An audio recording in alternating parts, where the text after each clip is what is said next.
தனியாக இருந்தாலும் படைதான் இவன், தரணியை பிளக்கின்ற எடைதான் இவன். புலனைந்தும் தெளிவாக இருக்கின்றவன், புறம் நான்கும் எளிதாக படைக்கின்றவன்.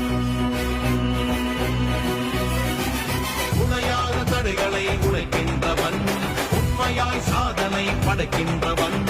எரிமலை குளமாக கொதிக்கின்றவன், குறி வைத்து சமரிலே ஜெயிக்கின்றவன்.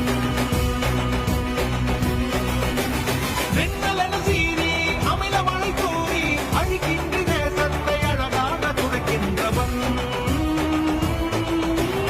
இதை போல மறைவாக வாழ்ந்தவன் இன்றுதான் மத யானை போல் வருகிறார். அடையாளம் தெரியாத உடையோடு திரிந்தவன் படையோடு நடைபெறுகிறார்.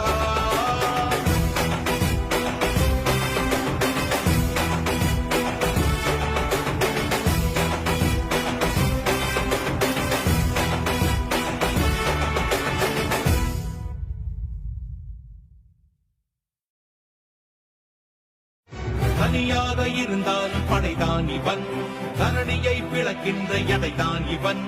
புலனைந்தும் தெளிவாக இருக்கின்றவன், புறம் நான்கும் எளிதாக படைக்கின்றவன்.